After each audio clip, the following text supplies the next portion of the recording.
ఓం శాంతి. ఈరోజు మురళిలో బాబా సంస్కార పరివర్తన విషయం వినిపించారు. పిల్లలు, మీ లోపలున్న సంస్కారాలని జ్ఞాన యోగాల బలంతో సమాప్తం చేసుకోండి, పరివర్తన చేసుకోండి. మీ ఒరిజినల్ సంస్కారాలను ఇప్పుడు ఇమర్జ్ చేయండి అంటున్నారు. సంపూర్ణ నిర్వికారిగా అవ్వాలి. మరి చదువుకోవాలి, చదివించాలి, శ్రీమతం అనుసారంగా పూజ్యులుగా అవ్వాలి అని అన్నారు. ఇది 27th జూలై 2026 మురళి. మధురమైన పిల్లలు, మొత్తం ప్రపంచంలో మీ వంటి అదృష్టవంతులు ఇంకెవరూ లేరు. మీరు రాజ ఋషులు. మీరు రాజ్యం కోసం రాజయోగాన్ని నేర్చుకుంటున్నారు. మధురమైన పిల్లలు, మొత్తం ప్రపంచంలో మీ వంటి అదృష్టవంతులు ఇంకెవ్వరూ లేరు. మీరు రాజ్యం పొందడానికి రాజయోగాన్ని నేర్చుకుంటున్నారు. మీరు రాజ ఋషులు, రాజ్యాన్ని పొందుతున్నారు. ఋషిగా ఇప్పుడు రాజయోగ సాధనను కూడా చేస్తూ ఉన్నారు. ప్రశ్న: నిరాకార తండ్రిలో ఉన్న ఏ సంస్కారాలను సంగమ యుగంలో పిల్లలైన మీరు కూడా ధారణ చేస్తారు? జవాబు: నిరాకార తండ్రిలో జ్ఞానం యొక్క సంస్కారాలు ఉన్నాయి. వారు మీకు జ్ఞానాన్ని వినిపించి పతితుల నుండి పావనులుగా చేస్తారు. అందుకే వారిని జ్ఞాన సాగరుడు అని అంటారు, పతిత పావనుడు అని అంటారు. పిల్లలైన మీరు కూడా ఇప్పుడు ఆ సంస్కారాలను ధారణ చేస్తారు. మమ్మల్ని భగవంతుడు చదివిస్తున్నారు, మేము వారి నుండి విని ఇతరులకు వినిపిస్తాము అని మీరు నషతో అంటారు. పాట: చివరికి ఆ రోజు రానే వచ్చింది. ఓం శాంతి. మధురాతి మధురమైన ఆత్మిక పిల్లలు ఈ పాటను విన్నారు. ఏ రోజు కోసమైతే అందరూ ఎదురు చూశారో ఆ రోజు వచ్చేసింది అని పాటలో ఉంది.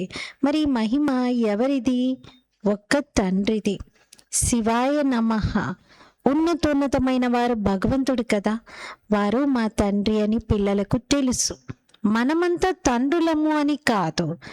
మొత్తం ప్రపంచంలో అంతా బ్రదర్హుడ్ ఉంటుందని అంటూ ఉంటారు కూడా.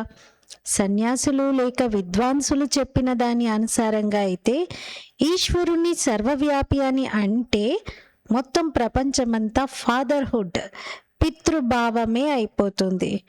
సోదర భావం ఉన్నట్లయితే తండ్రి అనేవారు రుజువు అవుతారు. అంటే పరస్పరంగా మొత్తం విశ్వ సౌభాతృత్వం ఏర్పడాలి అని అంటారు. యూనివర్సల్ బ్రదర్హుడ్ అంటారు. బ్రదర్హుడ్ అంటున్నారంటే శివబాబా మనకి తండ్రి అవుతారు. కానీ శివబాబా సర్వవ్యాపి, అందరిలో ఉన్నాడు. నీవు నేను అందరం భగవంతుల్లే అని ఇలా చెబితే అంతటా ఫాదర్హుడ్ అవుతుంది. అప్పుడు ఆత్మలైన మనందరి తండ్రి ఒక్కరేనని, వారిని వరల్డ్ గాడ్ ఫాదర్ అని అంటారని పిల్లలైన మీకు తెలుసు. మరి వారసత్వం లభించాలి అంటే తండ్రి అనే వారు ఒకరు ఉండాలి, మిగతా వారందరూ కూడా పిల్లలుగా అవ్వాలి. వరల్డ్లో ఎవరుంటారు? అందరూ సోదరులు, ఆత్మలు. అందరి గాడ్ ఫాదర్ ఒక్కరే. ఆ తండ్రిని అందరూ ప్రార్థిస్తారు. నమస్కారము లేక పూజ అనేది ఒక్కరికే జరగాలి. అది సతో ప్రధానమైన పూజ. జ్ఞానము, భక్తి మరియు వైరాగ్యం అని కూడా అర్థం చేయించారు. తండ్రి సద్గతి కోసం జ్ఞానాన్ని ఇస్తారు. సద్గతి అనే జీవన్ముక్తి ధామాన్ని అంటారు. ఈ విషయాన్ని ఆత్మ బుద్ధిలో ధారణ చెయ్యాలి. మన ఇల్లు శాంతిధామము, దానిని ముక్తిధామము, నిర్వాణధామము అని కూడా అంటారు. అన్నింటికన్నా మంచి పేరు శాంతిధామము. ఇక్కడైతే ఇంద్రియాలు ఉన్న కారణంగా ఆత్మ టాకీలోకి వస్తుంది, మాట్లాడవలసి వస్తుంది. సూక్ష్మవతనంలో ఉన్నది మూవీ. మూవీ అంటే సైగల ద్వారా సంభాషణ జరగటం, శబ్దం ఉండదు. మొదట్లో సినిమాలు అలా సైగలతో సంభాషణల రూపంలో ఉండేది, శబ్దం వినిపించేది కాదు. అందుకే దాన్ని మూవీ అనే పేరుతో పిలుస్తారు. ఇప్పుడున్న సినిమాలని మూవీ అనకూడదు, ఇప్పుడున్నవైతే టాకీ కదా. కానీ అదే పాత పేరుని అందరు ఎక్కువగా ఉపయోగిస్తూ ఉంటారు. 3 లోకాల గురించి కూడా మీరు తెలుసుకున్నారు. మూలవతనం, సూక్ష్మవతనం, స్థూలవతనం, ఇవి బుద్ధిలో మంచి రీతిగా కూర్చున్నాయి. ఈ సృష్టి చక్రం ఎలా తిరుగుతుంది అనేది మనుష్య సృష్టి గురించి గాయనమైతే చేయడం జరిగింది, కానీ ఎవరూ తెలుసుకోవటం లేదు. దానిని ప్రపంచ చరిత్ర భౌగోళికాలని అంటారు. దాని గురించి మనుషులే తెలుసుకోవాలి కదా. ప్రపంచం యొక్క హిస్టరీ, జాగ్రఫీలను వినిపిస్తారు ఉన్నతోన్నతమైన వారు బాబా. ప్రపంచం యొక్క హిస్టరీ, జాగ్రఫీ ఎలా రిపీట్ అవుతుంది అనేది ఎవరికీ తెలియదు. శివబాబానే తెలియజేస్తున్నారు. ఈ చక్రాన్ని తెలుసుకోవడం ద్వారా మీరు చక్రవర్తి రాజులుగా అవుతారు. దేవతలు సంపూర్ణ నిర్వికారులని పాడుతారు కూడా. లక్ష్మీనారాయణల చిత్రాలు ఉన్నాయి కదా, వారు సంపూర్ణ నిర్వికారులు. మనుషులు తమను తాము సంపూర్ణ వికారులని అనుకుంటారు. సత్యయుగంలో సంపూర్ణ నిర్వికారులు అనగా సంపూర్ణ పావనులు ఉంటారు. కలియుగంలో సంపూర్ణ వికారులు అనగా సంపూర్ణ పతితులు ఉంటారు. ఇది భారత్ యొక్క విషయమే. దీనిని తండ్రే వచ్చి బుద్ధిలో కూర్చోబెడతారు. ఇది ఇంకెవరికీ తెలియదు. వారైతే సత్యయుగానికి చాలా ఎక్కువ వ్యవధిని చూపించారు. లక్షల సంవత్సరాల క్రితం సత్యయుగం ఉండేదని భావిస్తారు. కనుక ఎవరి బుద్ధిలోకి ఈ విషయాలు అసలు రానే రావు. మనం ఇప్పుడు సంపూర్ణ వికారుల నుండి సంపూర్ణ నిర్వికారులుగా అవుతున్నామని ఇప్పుడు పిల్లలకు తెలుసు. సంపూర్ణ పతితుల నుండి సంపూర్ణ పావనులుగా అవ్వాలి. బాబా అర్థం చేయిస్తున్నారు. ఆత్మలోనే మాలిన్యం చేరుకుంది. బంగారు యుగం నుండి ఇప్పుడు ఇనుప యుగంగా అయిపోయింది. ఆత్మను ఇలా పోల్చడం జరుగుతుంది. పిల్లలైన మీరు చాలా అదృష్టవంతులు. మీ అంతటి అదృష్టవంతులు ఇంకెవ్వరూ లేరు. ఇప్పుడు మీరు రాజయోగంలో కూర్చున్నారు. మీరు రాజ ఋషులు. రాజ్యం కోసం ఎక్కడైనా ఎప్పుడైనా చదువు అనేది చూసారా? రాజ్యం పొందుతారు ఈ చదువు చదువుకుంటే అంటే అందరూ అదే చదువు సెలెక్ట్ చేసుకునేవారు. కానీ అలా రాజ్యం చేయడానికి చదువు అనేది ఏమీ ఉండదు. బ్యారిస్టర్గా తయారు చేస్తారు. కానీ విశ్వ మహారాజుగా ఎవరు తయారు చేస్తారు? విశ్వ మహారాజుగా అయ్యేటువంటి చదువు ఉంటుందా? ఉండదు. మీరు రాజ ఋషులు. రాజ్యం కోసం ఎప్పుడైనా ఏదైనా చదువు ఉంటుందా? బ్యారిస్టర్గా తయారు చేస్తారు. కానీ విశ్వ మహారాజుగా ఎవరు తయారు చేస్తారు? బాబా తప్ప ఇంకెవరు తయారు చేయలేరు. ఇంకెక్కడ ఇలాంటి చదువు లేదు. ఇక్కడ మహారాజులుగా ఎవ్వరూ లేరు. సత్యయుగం కోసం అయితే వారు తప్పకుండా కావాలి కదా. మరి మహారాజుగా చెయ్యాలి కాబట్టి బాబా ఈ చదువు చదివిస్తున్నారు. అందుకే తప్పకుండా ఎవరో రావాల్సి ఉంటుంది. తండ్రి అంటారు, ఎప్పుడైతే భక్తి పూర్తయ్యేది ఉంటుందో అప్పుడే నేను వస్తాను. ఇప్పుడు భక్తి పూర్తయింది. ఇక దీని గురించి మాట్లాడడానికి ఏమీ లేనే లేదు. మమ్మల్ని తండ్రి కూర్చొని చదివిస్తున్నారు అనే నష ఉండాలి. ఆత్మలైన మనల్ని నిరాకార తండ్రి అయిన పరంపిత పరమాత్మ శివుడు చదివిస్తున్నారు. శివుని గురించి అయితే అసలు ఎవరికీ తెలియనే తెలియదు. బాబా మళ్ళీ స్వర్గరాజ్యాన్ని స్థాపన చేస్తున్నారని ఇప్పుడు పిల్లలైన మీకు తెలుసు. మనం వారిని మహారాజా శ్రీ నారాయణ మరియు మహారాణి శ్రీ లక్ష్మి అని అంటాం. భక్తి మార్గంలో సత్యనారాయణుడి కథను వినిపిస్తారు. అమర కథను, మూడవ నేత్రం యొక్క కథను వినిపిస్తారు. తండ్రి మూడవ నేత్రాన్ని కూడా ఇస్తారు. నరుని నుండి నారాయణుడిగా అయ్యే కథను వినిపించడం జరుగుతుంది. ఏ విషయాలైతే గడిచిపోయాయో అవే మళ్ళీ భక్తి మార్గంలో పనికొస్తాయి. బాబా మనల్ని స్వర్గానికి యజమానులుగా తయారు చేస్తారని, మనం హక్కుదారులమని పిల్లలైన మీరిప్పుడు అర్థం చేసుకున్నారు. భగవంతుడైతే స్వర్గ రచయిత కదా. మనం భగవంతుని సంతానంగా అయినప్పుడు మరి మనం స్వర్గంలో ఎందుకు లేము? కలియుగంలో ఎందుకున్నాము? పరంపిత పరమాత్ముడైతే కొత్త ప్రపంచాన్ని రచిస్తారు కదా. పాత ప్రపంచాన్ని భగవంతుడు రచించారు. ముందు కొత్త ప్రపంచాన్ని తయారు చేస్తారు. దాని తర్వాత పాతదాన్ని పడగొడతారు. మనం సత్యయుగం కోసం రాజ్యం తీసుకుంటున్నామని మీకు తెలుసు. సత్యయుగంలో ఎవరుంటారు? ఈ లక్ష్మీనారాయణుల వంశం ఉంటుంది. ఇంకా వేరే రాజులు కూడా కొందరు ఉంటారు కదా. వీరికి గుర్తుగానే విజయమాల ఉంది. ఇప్పుడు మనము విజయమాలలో స్మరించబడేందుకు పురుషార్థం చేస్తున్నామని పిల్లలకు తెలుసు. మాల ఎందుకు పూజించబడుతుంది? పైనున్న పుష్పం ఎవరు అని ప్రపంచంలో ఎవరికి మాల యొక్క అర్థం తెలియదు. మాలను తిప్పుతూ తిప్పుతూ చివర్లో పుష్పాన్ని నమస్కరిస్తారు. మళ్ళీ మాలను తిప్పడం మొదలు పెడతారు. ఆలోచనలు ఎక్కడా బయటకు వెళ్ళకూడదని ప్రయత్నిస్తారు. కూర్చొని మాలను స్మరిస్తూ ఉంటారు. వాయిద్యం మోగినట్లుగా లోపల జపం చేస్తూ ఉంటారు. చాలా సాధన చేస్తారు. ఇవన్నీ భక్తి మార్గపు విషయాలు. అయితే చాలా భక్తి చేసేవారు ఎటువంటి వికర్మలు చెయ్యరు.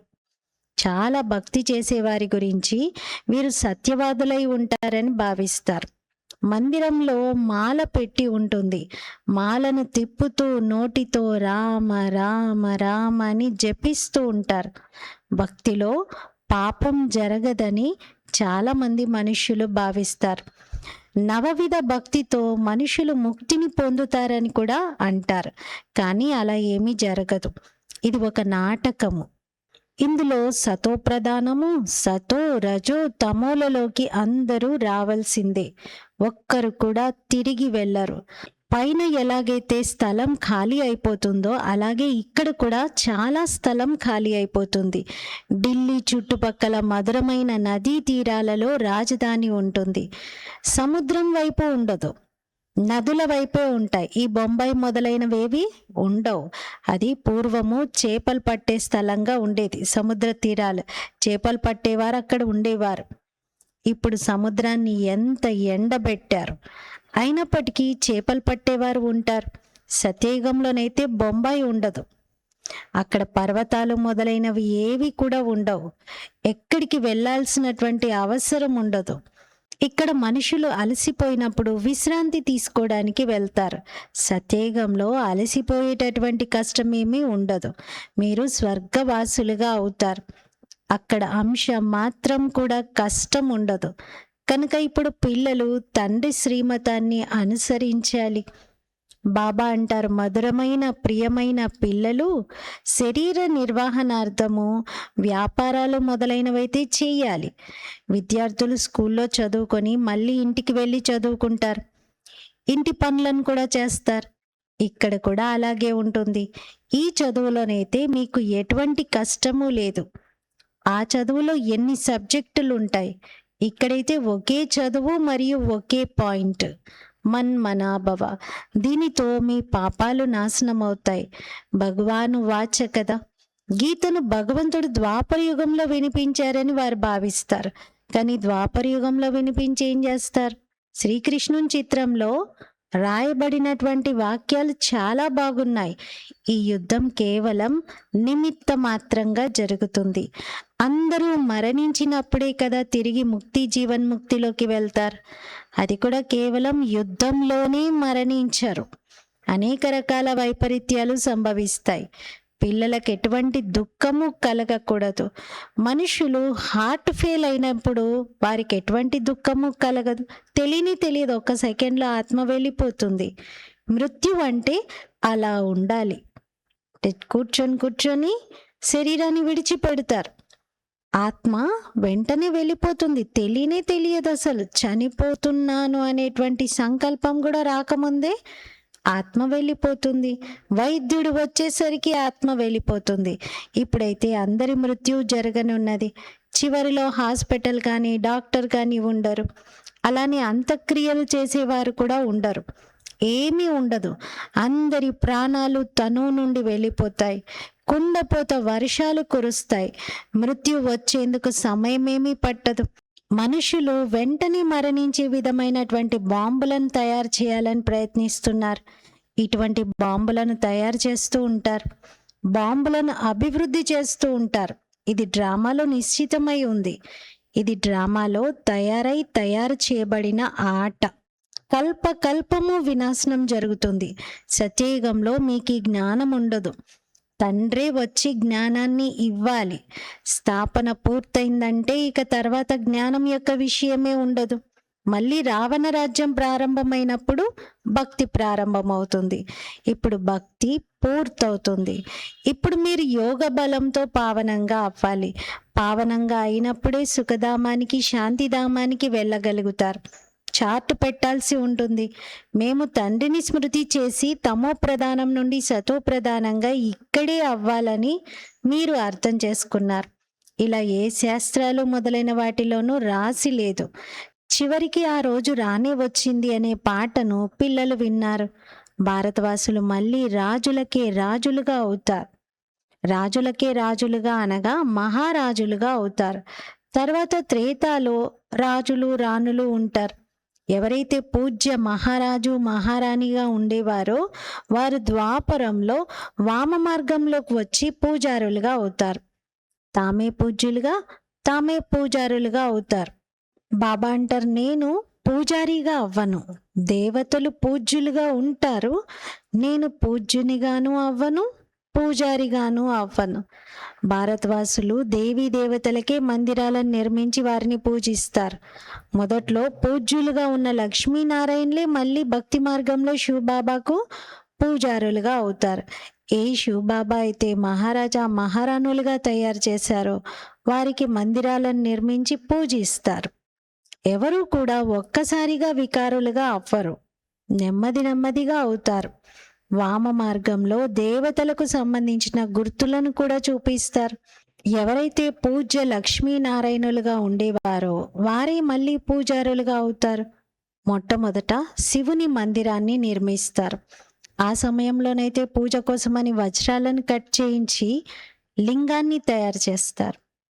మొట్టమొదట తయారైనటువంటి సోమనాథ ఆలయంలో వజ్రాలతో శివలింగం నిర్మాణం చేశారు. ఆ తర్వాత దాన్ని మొహమ్మద్ గజ్నీ లూటీ చేసుకున్నాడు.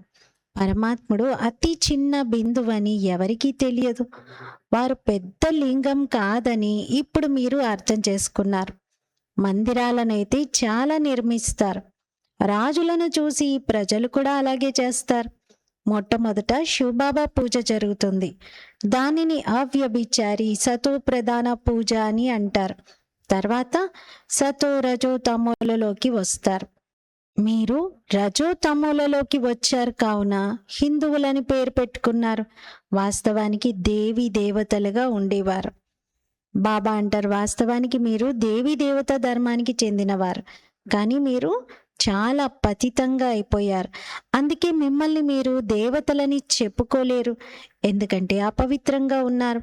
హిందూ అనే పేరైతే చాలా కాలం తర్వాత పెడతారు.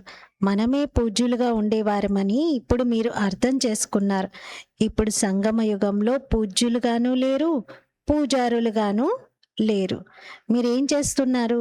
శ్రీమతం అనుసారంగా పూజ్యులుగా అవుతున్నారు. ఇతరులను కూడా అలా తయారు చేస్తున్నారు. మీరు బ్రాహ్మణులు.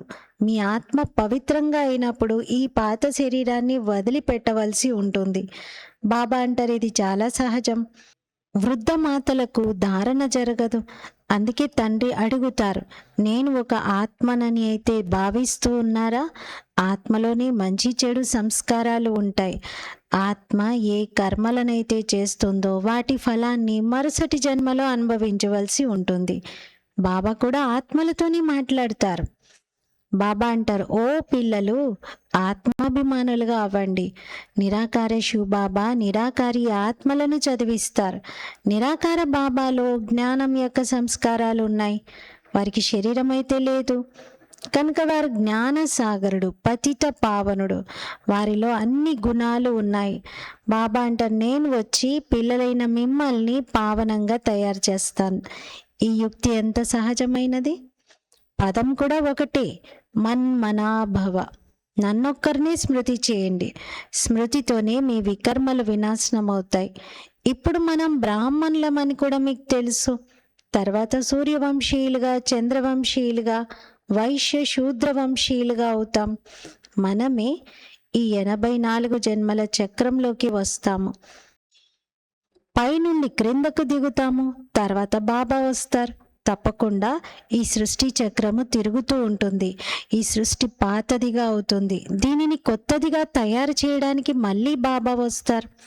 ఈ విషయం అయితే బుద్ధిలో కూర్చుంటుంది కదా. ఈ చక్రం బుద్ధిలో తిరుగుతూ ఉండాలి. వృద్ధ మాతలు జ్ఞానాన్ని ఎక్కువగా ధారణ చేయలేకపోతే బాబా సింపుల్గా ఈ విషయాలను అర్థం చేయిస్తూ ఈ మాత్రమైతే బుద్ధిలో ఉంటుంది కదా అంటున్నారు. ఇప్పుడు మీరు స్వదర్శన చక్రధారులుగా అవుతారు. దీనితో చక్రవర్తి రాజులుగా అవుతారు. अच्छा, मीठे मीठे सिकीलती बच्चों प्रति माता पिता बाप दादा का याद प्यार और गुड मॉर्निंग। रूहानी बाप की रूहानी बच्चों को नमस्ते। हम रूहानी बच्चों की रूहानी बाप दादा को याद प्यार गुड मॉर्निंग और नमस्ते। मेरा बाबा मीठा बाबा प्यारा बाबा शुक्रिया बाबा। ధారణ కొరకు ముఖ్య సారము. ఫస్ట్ పాయింట్, శ్రీమతం అనుసారంగా పూజ్యులుగా అవ్వాలి.